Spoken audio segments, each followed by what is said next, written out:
High, আজকে আমি আবার একটা নতুন ভিডিও নিয়ে চলে এসেছি। তো আজকের এই ভিডিওতে কয়েকটা সিনেমা সংক্রান্ত বিষয় নিয়ে আলোচনা করব, মানে আপডেটস দেবো আর একটা মোশন পোস্টার নিয়ে কথা বলবো।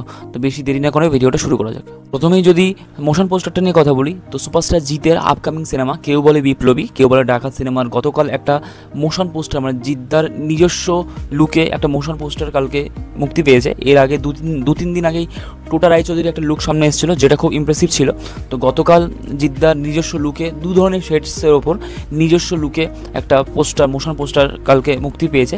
তো পোস্টারটার মধ্যে আমরা জিদ্দার দু ধরনের লুকস দেখতে পাচ্ছি। একটা সেই ক্রান্তির সময় যেই জিদ্দার যে লুকটা ছিল, সেই ইয়াংকালে সেই লুকটাই ফিল দিচ্ছে।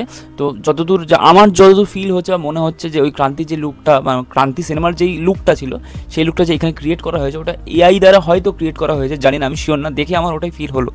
যদি ওটা মেকআপ হয় তো সোমনাথ কুণ্ডু দারুণ কাজ করেছে, এটা বলতে হবে। মানে যদি মেকআপ হয়, কিন্তু আমার যতদূর মনে হলো এটা এআই দিয়ে তৈরি করা, বাট খুব ইমপ্রেসিভ। ওই ইয়াংকালের যে লুকটা দিয়েছে, ক্রান্তির কথা ফিল দিচ্ছে, ক্রান্তি ফিল দিচ্ছে, ক্রান্তির সেই লুকটা, সেই সময় জিদ্দার সেই ক্রান্তি যে লুকটা ছিল সেটা ফিল দিচ্ছে, ওটা খুব ইমপ্রেসিভ লাগছে। আর তারপর যে বয়স্ককালের যে লুকটা দিয়েছে, যেটা একটু দাড়ি, একটু বিয়ার্ড স্টাইলে, একটু চোখটা তুলে দেখছে, মানে চোখটা একটু অ্যাংরি লুকে দেখছে, ওটাও খুব ইমপ্রেসিভ। মানে পোস্টারটা খুবই ইমপ্রেসিভ, খুবই ভালো লাগছে। দুটো শেডসকে খুব ভালোভাবে ফুটিয়ে তোলা হয়েছে। তো পোস্টারটা খুব ভালো লাগছে। 2026-এর 15 আগস্টে আসছে, অর্থাৎ স্বাধীনতা দিবসে উইকেন্ডে আসছে। তো এরপরে হয়তো ফিল্মের আরও অনেক মানে গ্লিমস আসবে, টিজার ট্রেলার আসবে। জিদ্দা এই প্রথমবার জিদ্দাকে এত আগে থাকতে মানে চেঙ্গিজও আগেও শুরু করেছিল, মানে প্রমোশন অনেক আগে শুরু করেছিল। আবার চেঙ্গিজের পর এই কেউ বলে বিপ্লবী, কেউ বলে ডাকাত, এই সিনেমাটা প্রমোশন এত আগে শুরু করছে। তো মানে বোঝাই যাচ্ছে এই সিনেমাটা খুব বড় স্কেলে হবে। জিদ্দা এই ফিল্মটাকে খুব এক্সাইটেড, খুবই আশাবাদী। তো দেখা যাক এই সিনেমাটা পরবর্তী গ্লিমস, টিজার, ট্রেলার, গান কেমন হয়, আলটিমেটলি সিনেমাটা কেমন হয়, এটা দেখার জন্য আমরা মুখিয়ে আছি। এবার যদি চলে আসি সিনেমা সংক্রান্ত আপডেটসে, তো প্রথম যেটা আপডেট সেটা হচ্ছে বাহুবলী এবার একটা অ্যানিমেশন সিনেমা আসতে চলেছে, 3D অ্যানিমেশন সিনেমা। এর আগে মহাবতার নরসিংহা এসেছিল 3D অ্যানিমেশন, বক্স অফিসে খুব ভালো ব্যবসাও করে, আর সিনেমাটা ইটসেলফ খুব ভালো ছিল। তো এবার ইন্ডিয়াতে আস্তে আস্তে এই অ্যানিমেশন যে জনারটা আস্তে আস্তে ঢুকছে। তো এবার বাহুবলীও অ্যানিমেশন 3D অ্যানিমেশন হিসাবে আসবে 2027 হয়তো, মানে এরকমই আপডেট আসছে যে 2027 মুক্তি পাবে, এবং এটার বাজেট হতে চলেছে 120 কোটি টাকা। আর এটা বাহুবলী ইটারনাল ওয়ার এরকম একটা টাইটেল হবে এই ফিল্মটা। তো এটাই আপডেটস আছে। ভিডিও পরবর্তী আপডেটটা হচ্ছে সলমান খানকে কেন্দ্র করে। তো ব্যাটেল অফ গালওয়ান এই সিনেমাটা ভিএফএক্স করছে প্রাইম ফোকাস, এবং এই সিনেমাটার মানে ভিএফএক্সে একটা বেশ বড় অ্যামাউন্ট খরচা হচ্ছে। বোঝাই যাচ্ছে ভিএফএক্সের ওপর একটা ভালো ভিএফএক্স আমরা দেখতে পারবো। তো আরেকটা আপডেট আছে, এই সিনেমায় অমিতাভ বচ্চনকে আমরা এক্সটেন্ডেড ক্যামিও হিসেবে দেখতে চলেছি। মানে গোবিন্দা মানে আগেই ছিল, এরকম আপডেট ছিল, গোবিন্দা তো আগেই এই সিনেমার কাস্টিংয়ের সঙ্গে যুক্ত হয়েছে। তো এখন আপডেট আসছে যে অমিতাভ বচ্চনকেও এই সিনেমায় একটা এক্সটেন্ডেড ক্যামিও রোলে দেখা যাবে। ভিডিও পরবর্তী আপডেটটা হচ্ছে এস রাজামৌলির SSMB29কে কেন্দ্র করে। তো আগেই আপডেট ছিল যে এই 15 নভেম্বর এই সিনেমার একটা গ্লিমস আসতে চলেছে বা আসতে পারে। তো এখন আপডেট আসছে যে এই সিনেমার গ্লিমসটা দুটো ভার্সনে রিলিজ করবে, বা দুটো ভার্সনে নিয়ে আসার মেকার্সরা প্ল্যান করছে। একটা হচ্ছে উইথ ডায়লগ, একটা হচ্ছে উইথআউট ডায়লগ। উইথ ডায়লগ আর উইদাউট ডায়লগ দুটো ভার্সন এডিট করার পর দেখবে আগে কোনটা বেস্ট, কোন ভার্সনটা বেস্ট হচ্ছে, উইথ ডায়লগটা না নাকি উইদাউট ডায়লগ, কোনটা বেস্ট হচ্ছে এটা দেখবে। দেন সেটাকে প্যান ওয়ার্ল্ড নিয়ে আসবে, মানে 15 আগস্টে ওটা প্যান, কারণ ওদের টার্গেটটাই প্যান ওয়ার্ল্ড। তাই 15 আগস্ট আগে দেখবে এই দুটো ভার্সনের মধ্যে কোনটা বেস্ট, দেন ওটা 15 নভেম্বরে আসবে, আর ওটা প্যান ওয়ার্ল্ড আসবে। ভিডিও পরবর্তী আপডেটটা হচ্ছে সুপারস্টার দেবকে কেন্দ্র করে। সুপারস্টার দেবের পরবর্তী সিনেমা এই ক্রিসমাসে আসছে প্রজাপতি 2। তো প্রজাপতি 2 এর শুটিং ফাইনালি র্যাপ আপ হয়ে গেছে, সেটা দেবদা নিজেই সোশ্যাল মিডিয়ায় জানিয়ে দিয়েছে। তো এটা প্রজাপতির সিকুয়াল হচ্ছে, মানে ডাইরেক্ট কোনো গল্পের সঙ্গে পার্ট 1-এর সঙ্গে গল্পের হয়তো কোনো লিঙ্ক থাকবে না, এটা যতদূর যা শুনেছি লিঙ্ক থাকবে না, কিন্তু এটা একটা অন্য গল্পের উপর সিকুয়াল হচ্ছে।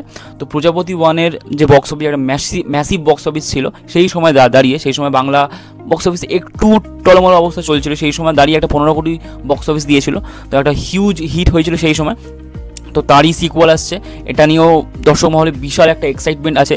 এটা টিজারটাও সিনেমা হলে চালানো হয়েছিল, যেটা আমরা সবাই দেখতে পেয়েছি। এটা এখনও ইউটিউবে আসেনি, কিন্তু সিনেমা হলে এটা অলরেডি মানে দেখানো হয়েছে।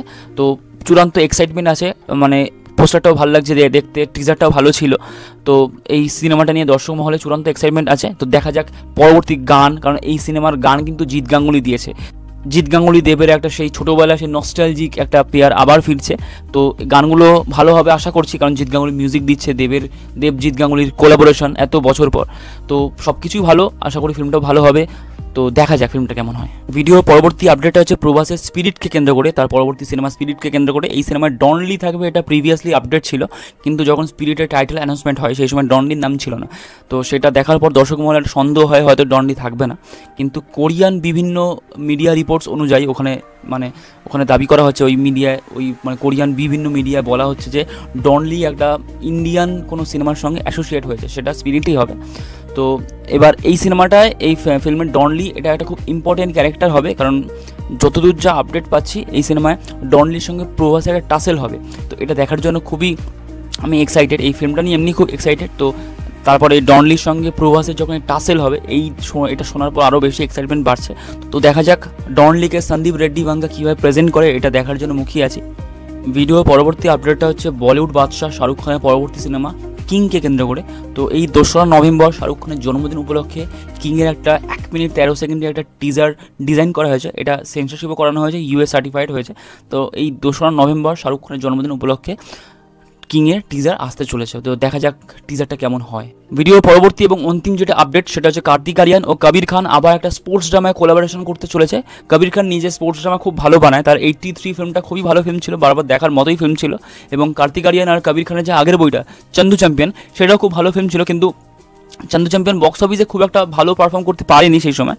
তো দেখা যাক কবির খান আর কার্তিক আরিয়ানের এই স্পোর্টস ড্রামাটা বক্স অফিসে কি হিট হয়, এটা একটা ভালো নাম্বার আনতে পারে, সেটাই দেখার। তো এই ছিল সিনেমা সংক্রান্ত বিষয় নিয়ে আপডেট। ভিডিওটা ভালো লাগলে কমেন্ট করবেন, আর চ্যানেলটা ভালো লাগলে লাইক, কমেন্ট আর সাবস্ক্রাইব করবেন। Thank you.